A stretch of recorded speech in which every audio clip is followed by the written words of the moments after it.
प्यारे देशवासियों, नमस्कार। आज वो दिन आ ही गया जिसका हम सभी फरवरी से इंतजार कर रहे थे। मैं मन की बात के माध्यम से एक बार फिर आपके बीच, अपने परिवारजनों के बीच आया हूं। एक बड़ी प्यारी सी उक्ति है, इति विदा पुनर्मिलनाय। इसका अर्थ भी उतना ही प्यारा है। मैं विदा लेता हूं फिर मिलने के लिए। इसी भाव से मैंने फरवरी में आपसे कहा था कि चुनाव नतीजों के बाद फिर मिलूंगा, और आज मन की बात के साथ मैं आपके बीच फिर हाजिर हूं। उम्मीद है आप सब अच्छे होंगे, घर में सबका स्वास्थ्य अच्छा होगा। और अब तो मानसून भी आ गया है, और जब मानसून आता है तो मन भी आनंदित हो जाता है। आज से फिर एक बार हम मन की बात में ऐसे देशवासियों की चर्चा करेंगे जो अपने कामों से समाज में, देश में बदलाव ला रहे हैं। हम चर्चा करेंगे हमारी समृद्ध संस्कृति की, गौरवशाली इतिहास की और विकसित भारत के प्रयास की। साथियों, फरवरी से लेकर अब तक जब भी महीने का आखिरी रविवार आने को होता था, तब मुझे आपसे इस संवाद की बहुत कमी महसूस होती थी। लेकिन मुझे ये देखकर बहुत अच्छा भी लगा कि इन महीनों में आप लोगों ने मुझे लाखों संदेश भेजे। मन की बात रेडियो प्रोग्राम भले ही कुछ महीने बंद रहा हो, लेकिन मन की बात का जो स्पिरिट है, देश में, समाज में हर दिन अच्छे काम, निस्वार्थ भावना से किए गए काम, समाज पर पॉजिटिव असर डालने वाले काम निरंतर चलते रहे। चुनाव की खबरों के बीच निश्चित रूप से मन को छू जाने वाली ऐसी खबरों पर आपका ध्यान गया होगा। साथियों, मैं आज देशवासियों को धन्यवाद भी करता हूं कि उन्होंने हमारे संविधान और देश की लोकतांत्रिक व्यवस्थाओं पर अपना अटूट विश्वास दोहराया है। 24 का चुनाव दुनिया का सबसे बड़ा चुनाव था। दुनिया के किसी भी देश में इतना बड़ा चुनाव कभी नहीं हुआ, जिसमें 65 करोड़ लोगों ने वोट डाले हैं। मैं चुनाव आयोग और मतदान की प्रक्रिया से जुड़े हर व्यक्ति को इसके लिए बधाई देता हूं। मेरे प्यारे देशवासियों, आज 30 जून का यह दिन बहुत ही महत्वपूर्ण है। इस दिन को हमारे आदिवासी भाई बहन हूल दिवस के रूप में मनाते हैं। यह दिन वीर सिद्धो कान्हू के अदम्य साहस से जुड़ा है, जिन्होंने विदेशी शासकों के अत्याचार का पुरजोर विरोध किया था। वीर सिद्धो कान्हू ने हजारों संथाली साथियों को एकजुट करके अंग्रेजों का जी जान से मुकाबला किया। और जानते हैं ये कब हुआ था? ये हुआ था 1855 में। यानी ये 1857 में भारत के प्रथम स्वतंत्रता संग्राम से भी 2 साल पहले हुआ था। तब झारखंड के संथाल परगना में हमारे आदिवासी भाई बहनों ने विदेशी शासकों के खिलाफ हथियार उठा लिया था। हमारे संथाली भाई बहनों पर अंग्रेजों ने बहुत सारे अत्याचार किए थे। उन पर कई तरह के प्रतिबंध भी लगा दिए थे। इस संघर्ष में अद्भुत वीरता दिखाते हुए वीर सिद्धो और कान्हू शहीद हो गए। झारखंड की भूमि के इन अमर सपूतों का बलिदान आज भी देशवासियों को प्रेरित करता है। आइए सुनते हैं संथाली भाषा में इन्हें समर्पित एक गीत का अंश।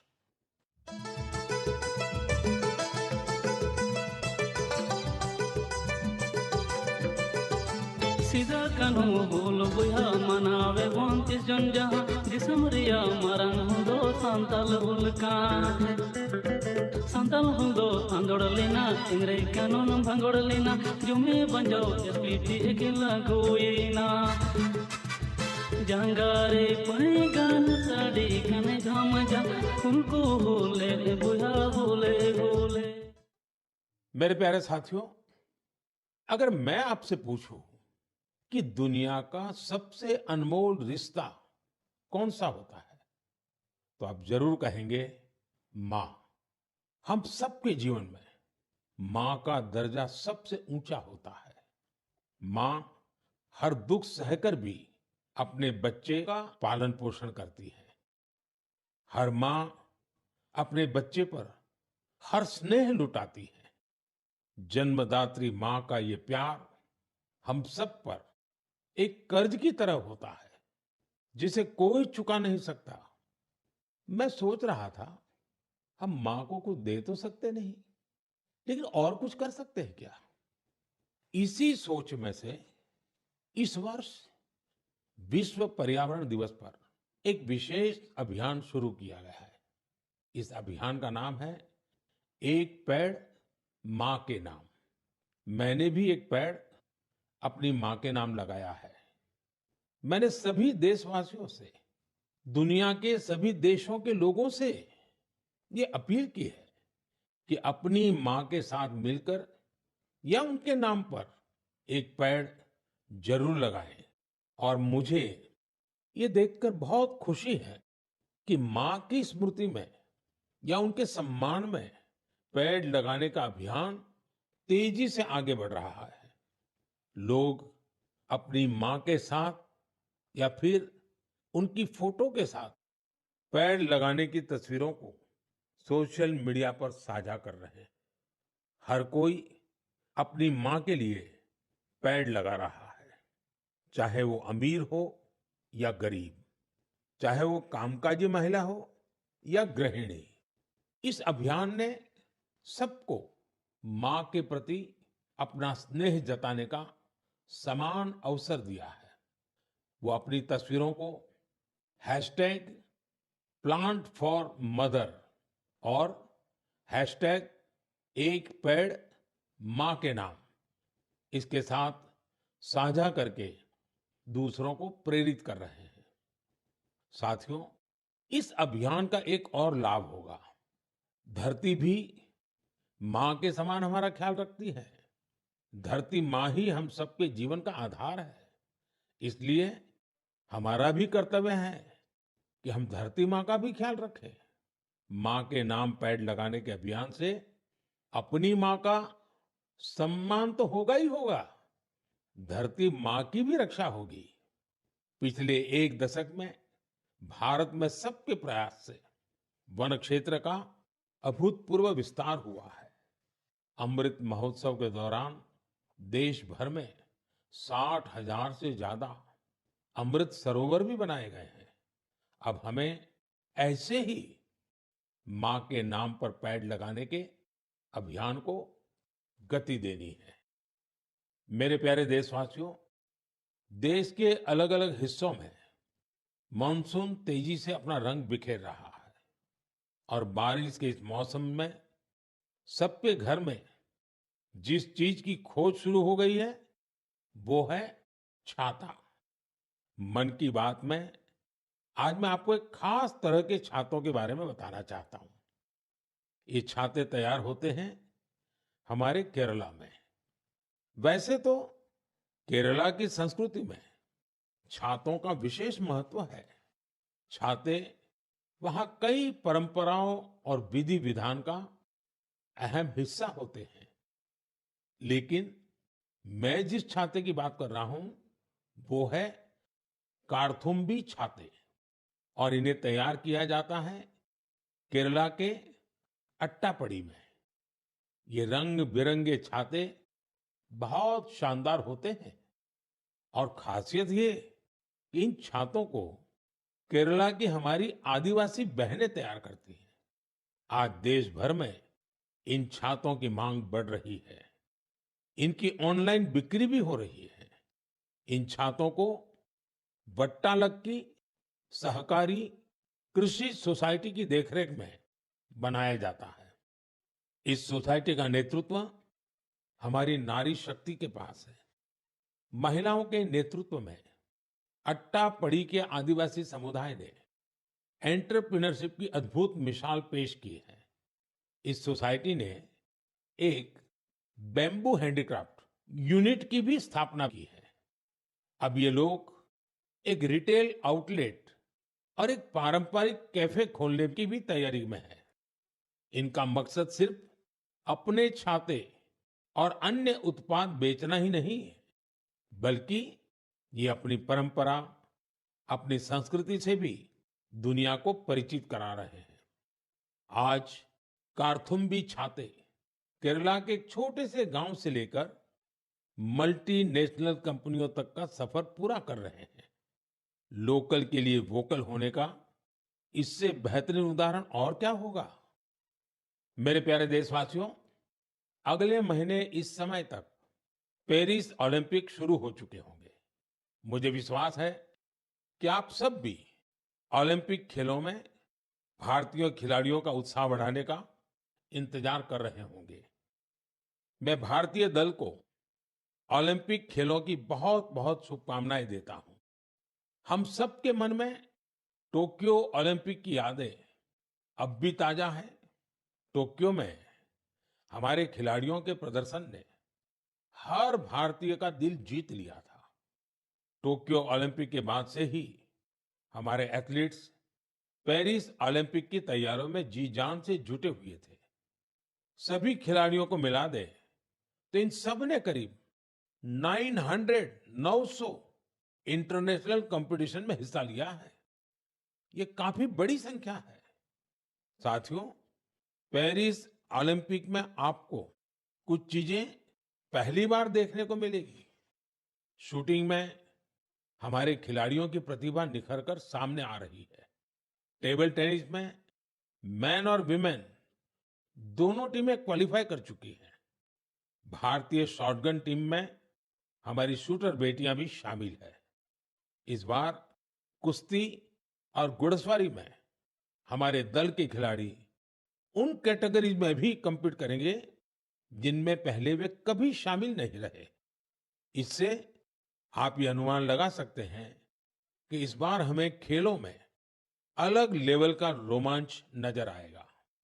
आपको ध्यान होगा, कुछ महीने पहले वर्ल्ड पारा एथलेटिक्स चैंपियनशिप में हमारी बेस्ट परफॉर्मेंस रही है।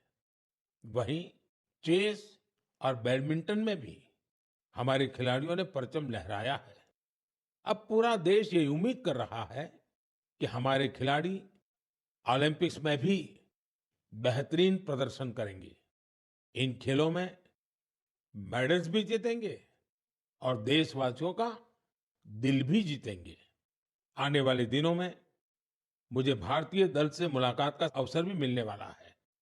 मैं आपकी तरफ से उनका उत्साहवर्धन करूंगा। और हाँ, इस बार हमारा हैशटैग चीयर फॉर भारत है। इस हैशटैग के जरिए हमें अपने खिलाड़ियों को चीयर करना है, उनका उत्साह बढ़ाते रहना है। तो मोमेंटम को बनाए रखिए। आपका ये मोमेंटम भारत का मैजिक दुनिया को दिखाने में मदद करेगा। मेरे प्यारे देशवासियों, मैं आप सभी के लिए एक छोटी सी ऑडियो क्लिप प्ले कर रहा हूं। रेडियो क्वेट एफएम 93.3 से हिंदी शो नमस्ते कुवैत।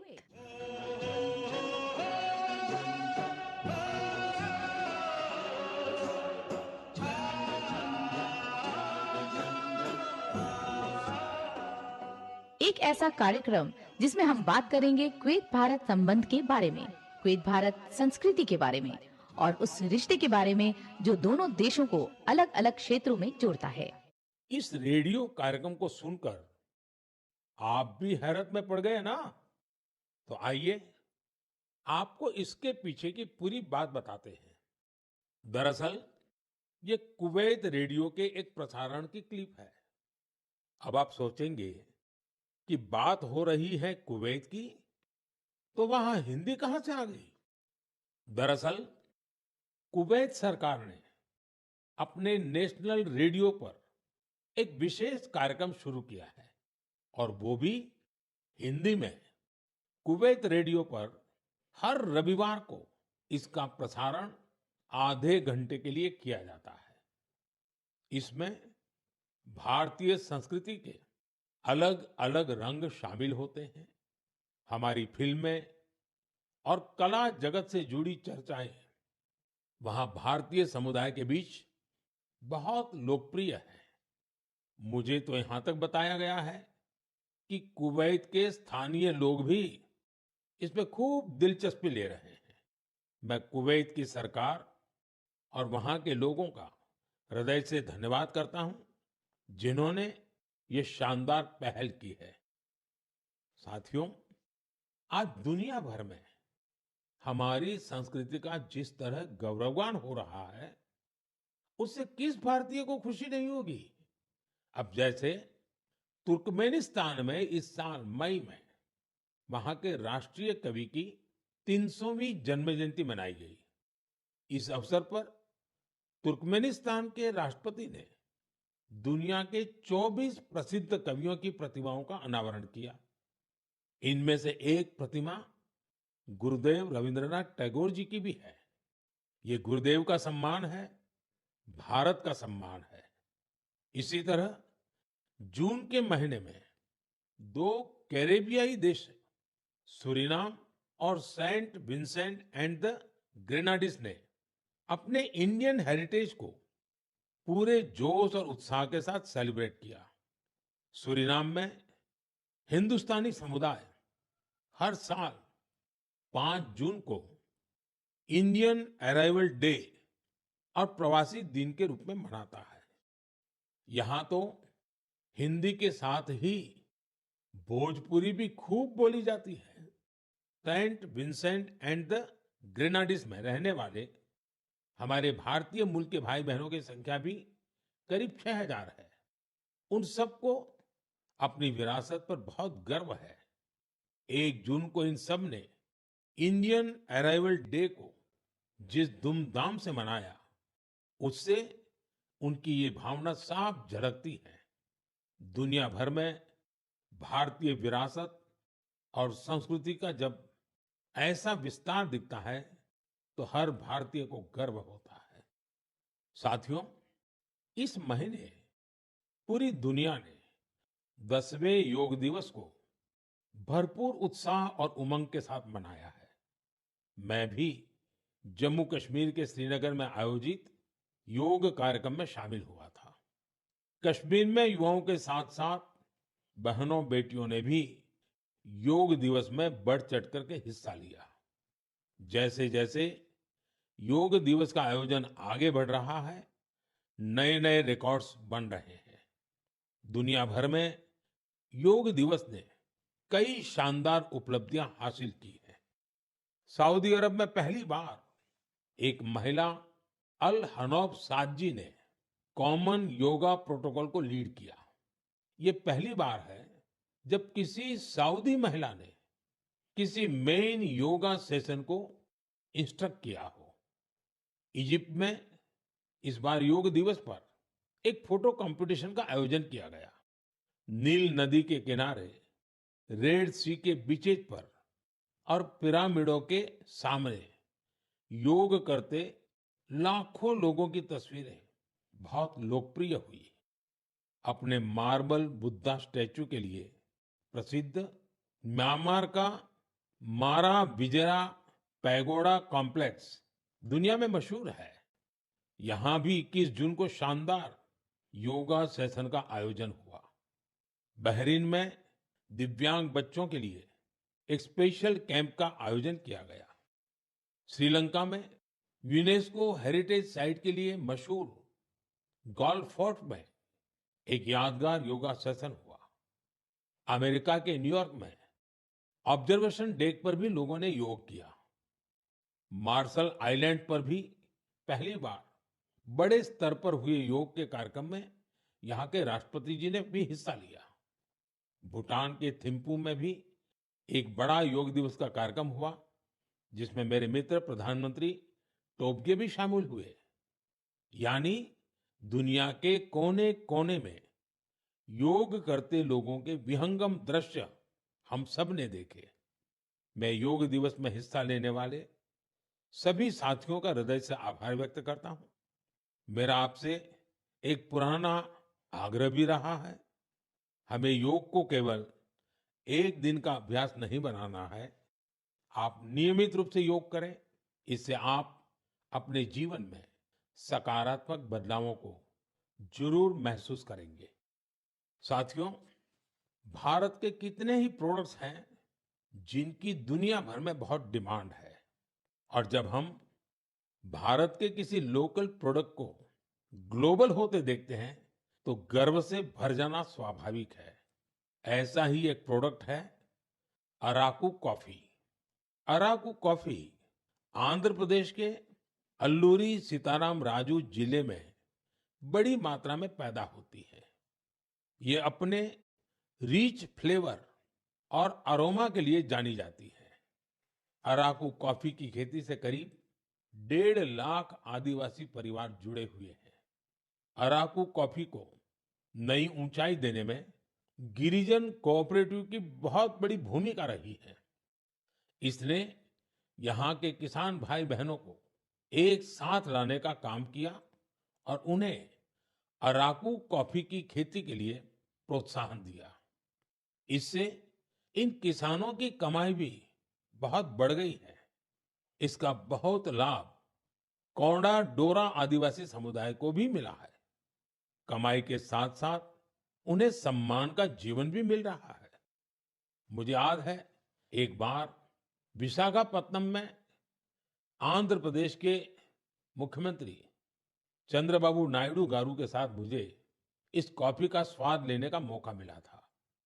इसके टेस्ट की तो पूछिए ही मत, कमाल की होती है ये कॉफी। अराकू कॉफी को कई ग्लोबल अवार्ड्स मिले हैं।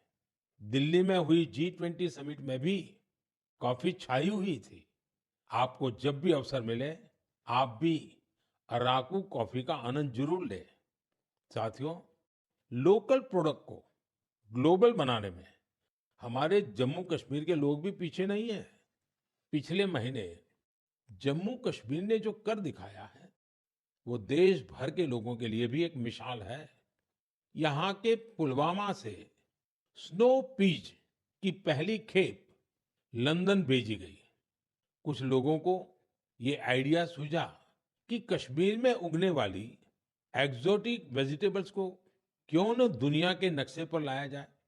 बस फिर क्या था, चकुरा गांव के अब्दुल राशिद मीर जी इसके लिए सबसे पहले आगे आए। उन्होंने गांव के अन्य किसानों की जमीन को एक साथ मिलाकर स्नो पीज उगाने का काम शुरू किया, और देखते ही देखते स्नो पीज कश्मीर से लंदन तक पहुंचने लगी। इस सफलता ने जम्मू कश्मीर के लोगों की समृद्धि के लिए नए द्वार खोले हैं। हमारे देश में ऐसे यूनिक प्रोडक्ट्स की कमी नहीं है। आप ऐसे प्रोडक्ट्स को #MyProductMyPride के साथ जरूर शेयर करें। मैं इस विषय पर आने वाले मन की बात में भी चर्चा करूंगा। मम प्रियाः देशवासिनः अद्य अहं किंचित चर्चा संस्कृत भाषायाम आरभे। आप सोच रहे होंगे कि मन की बात में अचानक संस्कृत में क्यों बोल रहा हूं? इसकी वजह है, आज संस्कृत से जुड़ा एक खास अवसर। आज 30 जून को आकाशवाणी का संस्कृत बुलेटिन अपने प्रसारण के 50 साल पूरे कर रहा है। 50 वर्षों से लगातार इस बुलेटिन ने कितने ही लोगों को संस्कृत से जोड़े रखा है। मैं ऑल इंडिया रेडियो परिवार को बधाई देता हूं। साथियों, संस्कृत की प्राचीन भारतीय ज्ञान और विज्ञान की प्रगति में बड़ी भूमिका रही है।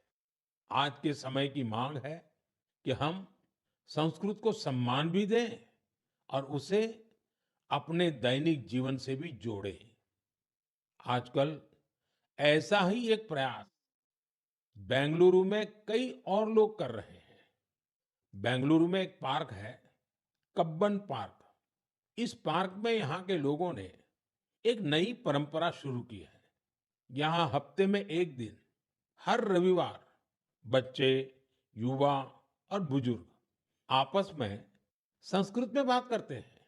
इतना ही नहीं, यहाँ वाद विवाद के कई सेशन भी संस्कृत में ही आयोजित किए जाते हैं। इनकी इस पहल का नाम है संस्कृत वीकेंड। इसकी शुरुआत एक वेबसाइट के जरिए समष्टि गुब्बी जी ने की है। कुछ दिनों पहले ही शुरू हुआ ये प्रयास बेंगलुरु वासियों के बीच देखते ही देखते काफी लोकप्रिय हो गया है। अगर हम सब इस तरह के प्रयास से जुड़े तो हमें विश्व की इतनी प्राचीन और वैज्ञानिक भाषा से बहुत कुछ सीखने को मिलेगा। मेरे प्यारे देशवासियों, मन की बात के इस एपिसोड में आपसे जुड़ना बहुत अच्छा रहा। अब ये सिलसिला फिर पहले की तरह चलता रहेगा। अब से एक सप्ताह बाद पवित्र रथ यात्रा की शुरुआत होने जा रही है। मेरी कामना है कि महाप्रभु जगन्नाथ की कृपा सभी देशवासियों पर सदैव बनी रहे। अमरनाथ यात्रा भी शुरू हो चुकी है और अगले कुछ दिनों में पंढरपुर वारी भी शुरू होने वाली है। मैं इन यात्राओं में शामिल होने वाले सभी श्रद्धालुओं को शुभकामनाएं देता हूं। आगे कच्छी नववर्ष, आषाढ़ी बीज का त्योहार भी है।